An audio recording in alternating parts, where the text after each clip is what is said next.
श्री पुरुषोत्तम भगवान की जय।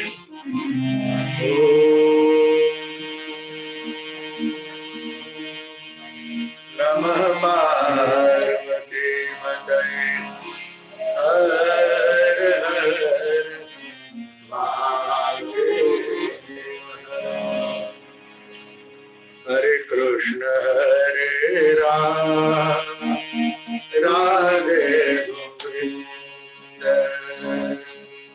हरे कृष्ण हरे राम राधे गोविंद हरे कृष्ण हरे राम राधे गोविंद हरे कृष्ण हरे राम राधे गोविंद हरे कृष्ण हरे राम राधे गोविंद हरे कृष्ण हरे राम राधे गोविंद हरे कृष्ण हरे राम राधे गोविंद हरे कृष्ण हरे राम राधे गोविंद हरे कृष्ण हरे राम राधे गोविंद हरे कृष्ण हरे राम राधे गोविंद हरे कृष्ण हरे राम राधे गोविंद हरे कृष्ण हरे राम हरे कृष्ण हरे राम राधे गोविंद हरे कृष्ण हरे राम राधे गोविंद हरे कृष्ण हरे राम राधे गोविंद हरे कृष्ण हरे राम राधे गोविंद हरे कृष्ण हरे राम राधे गोविंद हरे कृष्ण हरे राम राधे गोविंद हरे कृष्ण हरे राम राधे गोविंद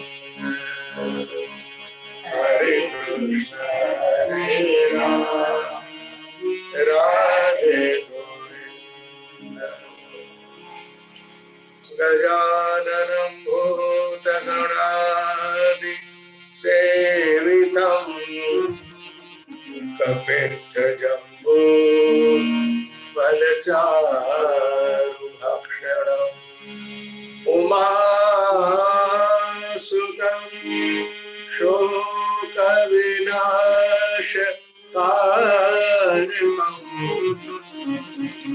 नमामि विघ्नेश्वर पादपङ्कजम्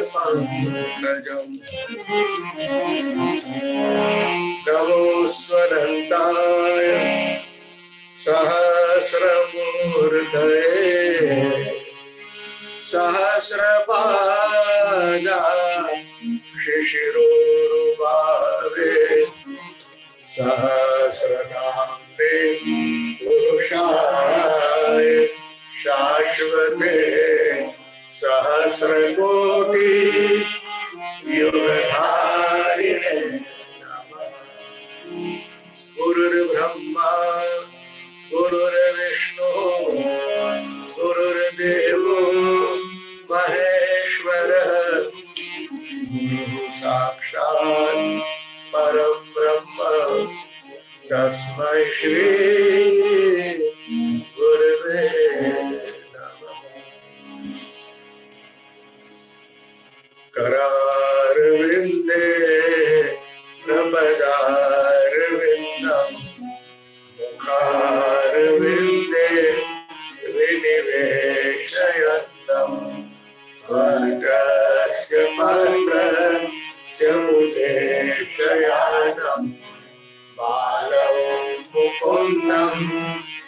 मनसा स्मरामि श्री कृष्ण गोविंद हरे मुरारे हे नाथ नारायण वासुदेव जीव हे पिबस्वा मृत में तदेव गोविंद नामो धर्माधवेति श्री बाल कृष्ण लाल की जय कस्तूरी तिलकं ललाट पटले वक्षस्थले कौस्तुभम् नासाग्रे वरमौक्तिकं करतले रेणुकरे कंकणम् सर्वांगे हरिचन्दनं सुललितं कंठे च मुक्तावली गोपस्त्री परिवेष्टितो विजयते गोपाल चूड़ामणि कल्याणानां निधानं कलिमलमथनं पावनं पावनानां पाथेयो यन्मुमुक्षो सपदि परपद प्राप्तये प्रस्थितस्य विश्रामस्थानमेकं कविवरवचसां जीवनं सज्जनानां बीजं धर्मध्रुवस्य प्रभवतु भवतां बोधये राम नाम। बोलिए श्री गोवर्धन नाथ की जय, श्री भागवत भगवान की जय, श्री सुखदेव जी महाराज की जय। आइए हम सब दत्तचित्त बनकर परमात्मा की मंगलमय लीलाओं का गान और श्रवण करके इस अधिक पुरुषोत्तम मास के पावन दिनों में अपने आप को धन्य बनाने का प्रयास करें। जैसे कि आप सबको पूर्व सूचित किया गया है कि इस अधिक पुरुषोत्तम मास के सत्रों के दरमियान हम प्रथम नारद पुराण अंतर्गत जो अधिक पुरुषोत्तम मास का महात्म्य है उसके एक एक अध्याय की कथा सुनेंगे, ताकि अधिक पुरुषोत्तम मास का जो महात्म्य है वो हमारी समझ में आ जाए। महात्म्य ज्ञान होना सुनना बहुत आवश्यक है। इन पावन दिनों में पुराणों की ये कथा हमें हमारी चित्त को शुद्ध भी करेगी और हमारे उत्साह को व्रत यम नियम करने के लिए हमारे उत्साह को प्रोत्साहित भी करेगी। कुल मिलाकर इस महात्मा की कथा में 40 अध्याय है। व्यतिपात योग की कथाएं है, जो 2 एकादशी आएगी उसकी कथाएं है, और महात्मा की कथा है। तो हमारे पास कोई मिलाकर 29 दिन है और अध्याय 40 है। इसलिए जो जो अध्याय छोटे होंगे वो 2-2 अध्याय लेते हुए हम आहिस्ता आहिस्ता प्रसंग में आगे बढ़ते हुए इस पूरे ग्रंथ का जो कथा प्रसंग है उसको संक्षेप में मैं आप सबको सुनाने का प्रयास करूंगा। तो सर्वप्रथम मंगलाचरण होगा, उसके पश्चात आदि पुरुषोत्तम मास के महात्म की कथा होगी, 1, 2 या 3 अध्याय की। उसके पश्चात हम श्रीमद् भागवत महापुराण की जो कथा है उसे सुनने का प्रयास करें। सत्संग कथा श्रवण करने का सुअवसर बड़े सौभाग्य से प्राप्त होता है, या यूं कहो कि भगवान की कृपा से ही प्राप्त होता है। जो श्रोतागण इस तरह से हमारे साथ जुड़े हुए हैं और इस कथा प्रसंग को सुन रहे हैं, वे अपने आप में कई प्रकार के कार्यों से व्यस्त होते हुए भी अपनी प्रवृत्ति को छोड़कर सत्संग कथा श्रवण के लिए आप लोग सब जुड़े।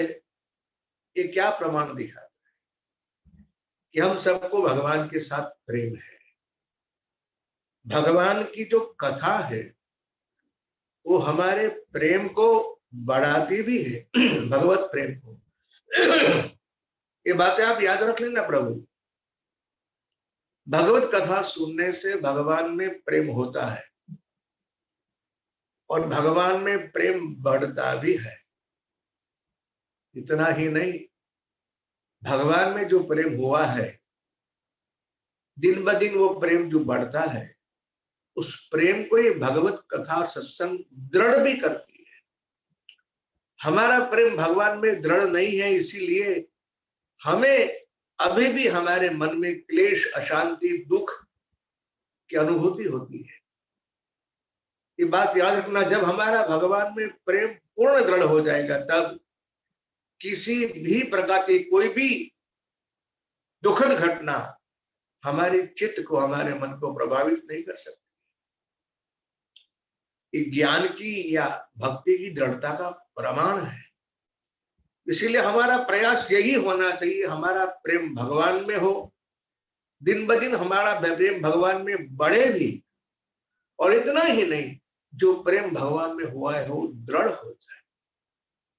प्रेम भगवान में दृढ़ होना, इसका प्रमाण क्या है कि एक क्षण के लिए हम भगवान को न भूलें, और भगवान के साथ जोड़ने की जो माध्यम है, कड़ी है, वही भगवान का नाम।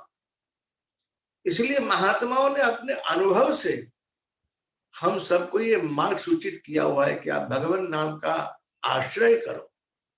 भगवत कथा भगवान का नामात्मक स्वरूप ही है, क्योंकि भगवान के शास्त्रों के अनुसार, ग्रंथों के अनुसार 2 स्वरूप है। एक स्वरूप भगवान का जो है वह अर्चा विग्रह है, स्वरूप यानी विग्रह। दूसरा नामात्मक विग्रह है। अर्चा विग्रह उसे कहेंगे जिस किसी स्वरूप की विग्रह की हम पूजा कर सके, जल से स्नान कराए, अर्घ्य दे, पंचामृत से स्नान कराए, भगवान को चंदन, अक्षत, पुष्प, धूप, दीप, नैवेद्य आदि से उनकी अर्चना करे, अर्चन करे। ये है भगवान का अर्चा विग्रह। किंतु भगवान का दूसरा विग्रह जो है वह है नामात्मक विग्रह। हाँ, अर्चा विग्रह की पूजा के लिए कुछ न कुछ नियम बने हुए हैं, कुछ न कुछ बाध्यता भी है, किंतु नामात्मक भगवान का विग्रह है, उसकी इतनी महत्ता है कि उस भगवान के नामात्मक विग्रह को हम कभी भी उसकी पूजा कर सकते हैं। ध्यान देना, नामात्मक विग्रह की पूजा करना यानी श्रवण करना, कथन करना, कीर्तन करना, मनन करना, ध्यान करना। भगवान नाम का ध्यान नहीं हो सकता है, करते हैं करने वाले, अशक्य बिल्कुल नहीं है, पॉसिबल बिल्कुल नहीं है, लेकिन भगवान नाम का ध्यान करने के लिए ही भगवान नाम का जप, कीर्तन, श्रवण और मन से स्मरण बहुत आवश्यक है। भागवत, हम सारी बात भागवत में हम सुनेंगे, अवसर आने पर मैं आप सबको याद भी करा दूंगा। तो भगवान के नाम का महिमा अद्भुत है, अपार है, जिसकी कोई सीमा नहीं। तो भगवान का जो नामात्मक विग्रह है उसका आश्रय करने से भगवान में प्रेम होता है, प्रेम बढ़ता है, और भगवान में जो प्रेम हुआ है उस प्रेम को दृढ़ करने का कार्य भी भगवान का नामात्मक स्वरूप ही करता है। भगवान की कथा भगवान का नामात्मक विग्रह है। इसलिए हम बड़े दत्तचित्त बनकर मन बुद्धि को लगाकर श्रद्धा पूर्वक आदर पूर्वक कहूं तो पैर फैला के हम कथा सुने, सोते हुए कथा सुने, कुछ खाते पीते कथा सुने, मुझे हर्ज नहीं कोई, लेकिन ये सब वस्तु इतनी अच्छी नहीं है। जो हमारा आदर है ना उसकी कमी दिखाती है। जैसे हमारे यहाँ कोई बड़े व्यक्ति आए तो हम कैसे शिष्टाचार में रहते हैं, बैठते हैं, उठते हैं, बातें करते हैं, एक शिष्ट का पालन करते हैं, क्योंकि उस व्यक्ति के प्रति हमारा आदर है। ठीक है, वैसे ही जब जब आप कथा सुनो तो बड़े आदर पूर्वक कथा सुनो, सोते हुए नहीं, पैर फैला के नहीं, बातें करते हुए नहीं, कुछ खाते पीते नहीं। 1-2 घंटे के लिए हम इस सब का त्याग कर सकते हैं ना, और आहिस्ता आहिस्ता हमें त्याग बढ़ाना ही तो है। जीवन में सब कुछ का त्याग होना है, ये सत्य अकाट्य है। हम सब जानते हैं कि एक बार हमको सब कुछ छोड़ना पड़ेगा। अब चाहे हाँ कहो या ना कहो, हमारी इच्छा पड़ेगा। इसलिए जब जब भगवत कथा का श्रवण करो, आदर पूर्वक करो, शिष्टबद्ध होके करो, और उतने समय के लिए, जितने समय के लिए आप भगवत कथा का श्रवण कर रहे, अपनी सारी क्रियाएं, सारी प्रवृत्ति छोड़कर आदर से, श्रद्धा से, भाव से, प्रेम से भगवत कथा श्रवण करो। आपको अनुभूत होगा, आपको अनुभव होगा कि इस तरह से कथा सुनने से हमें क्या लाभ होता है। मैं कहूं वो सत्य नहीं, आपका अनुभव जो कहे वही सत्य है। अनुभव की बात है, अनुभव का विषय है। आइए हम आरंभ करते हैं। श्रीमद् भागवत महापुराण के पूर्व इस अधिक पुरुषोत्तम मास के पावन दिनों में नारद पुराण में जो कथा 40 अध्याय में आई हुई है, उसकी हम चर्चा करें, उसको हम श्रवण करें। तो उसका पहला अध्याय है, उसमें ऐसा वर्णन आता है कि उसका जो मंगलाचरण है, मैं पहले श्लोक गा लेता हूं। वंदे वंदारु वंदारम वृंदावन विनोदिनम वृंदावन पलानार्थम पुरुषोत्तमं मधुद्भुतं नारायणं नमस्कृत्य नरं चैव नरोत्तमं देवीं सरस्वतीं व्यासं ततो जयमुदीरयेत्।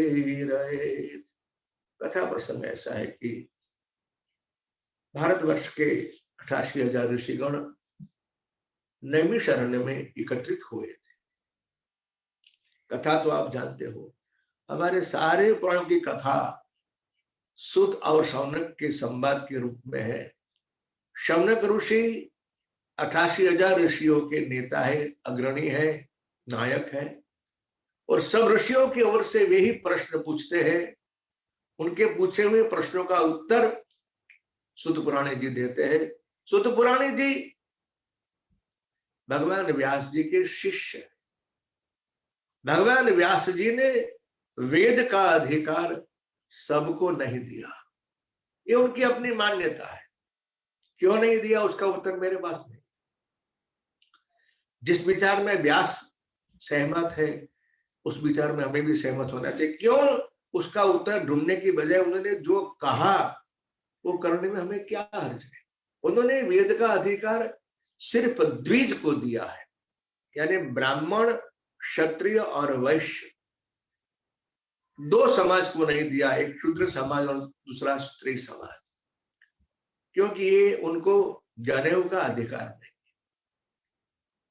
तो भगवान व्यास जी ने इन दोनों को अधिकार भले वेद का नहीं दिया, किंतु वेद में जो कुछ कहा गया है वह सुनने का, समझने का अधिकार तो सर्वको है, सबको है। इसीलिए ही उन्होंने वेद में जो कुछ सिद्धांत कहे गए, उस तमाम सिद्धांतों की, सूत्रों की चर्चा उस विषय को उन्होंने महाभारत में समन्वित कर ली, 5वां वेद बनाया। महाभारत की कथा जो है ना, उसमें वेद के सारे सिद्धांत, धर्म के सारे सिद्धांत उसमें आ जाते हैं। फिर भी संतुष्टि नहीं हुई तो उन्होंने अन्य पुराणों की रचना की। इसके पश्चात भी संतोष नहीं हुआ तो भागवत महापुराण की रचना हुई। चर्चा हम आगे करेंगे भागवत कथा के माध्यम से, इसलिए मैं यहाँ विस्तार नहीं कर रहा।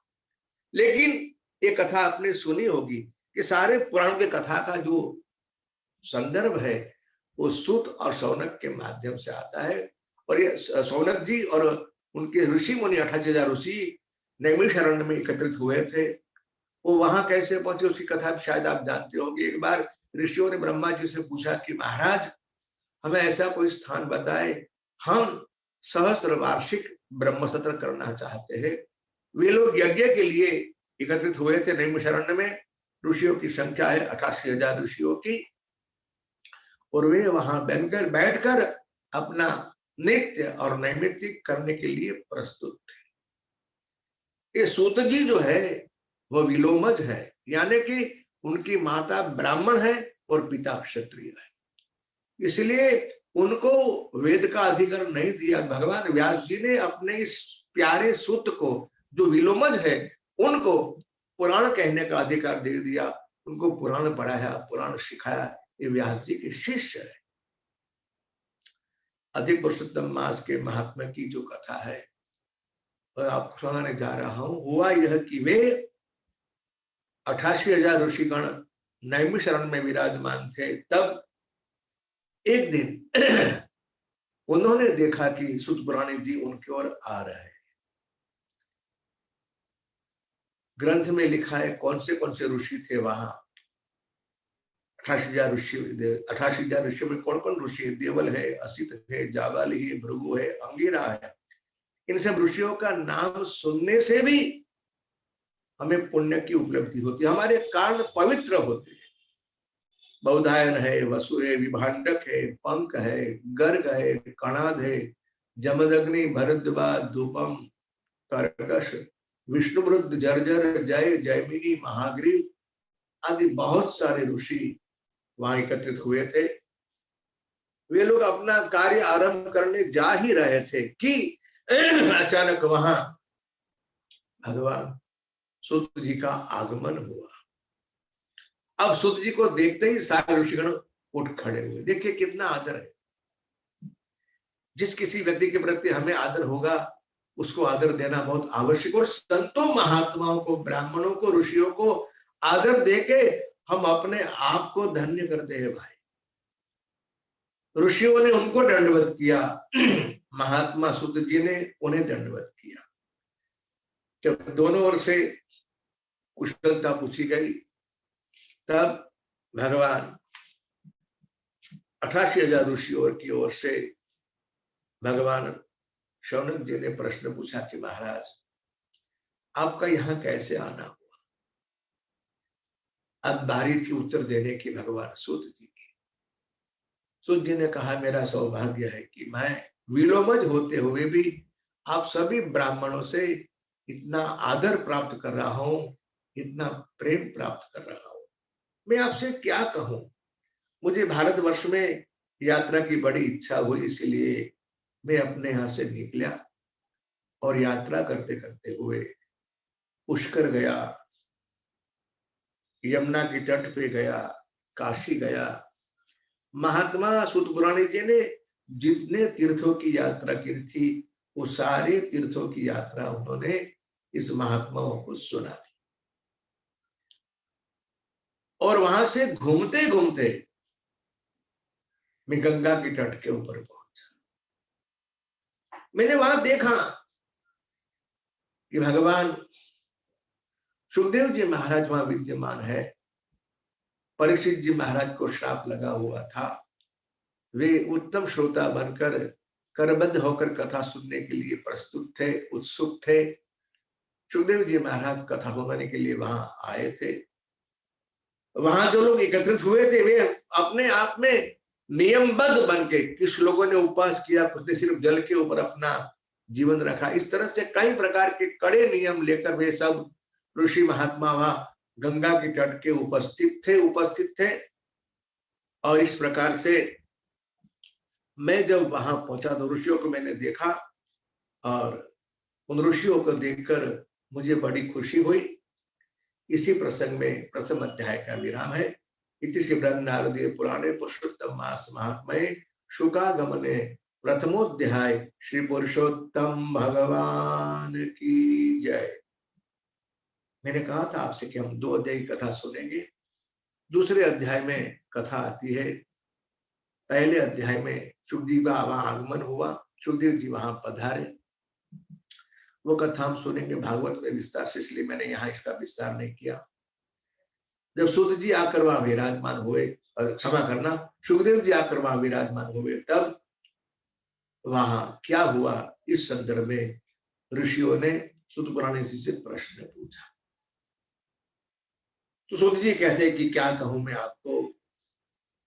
रागनाम पृष्ठम शुकोक्तम तम श्रीमद्भागवतम परम सुप्रसादाच्युत्वा दृष्ट्वा रागनो विमोक्षणा।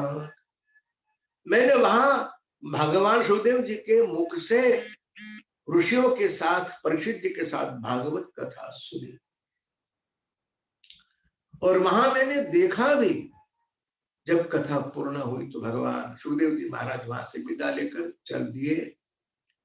अब जे वहां जब चल दिए वहां से, उसके पश्चात राजा परीक्षित जी को मोक्ष हुआ, और उनके मोक्ष की में लीला देखकर फिर वहां से आगे बढ़ा, और आगे बढ़ते हुए मैं पहुंचा विशाला क्षेत्र, जहां भगवान नर नारायण की भगवान की तपस्थली है।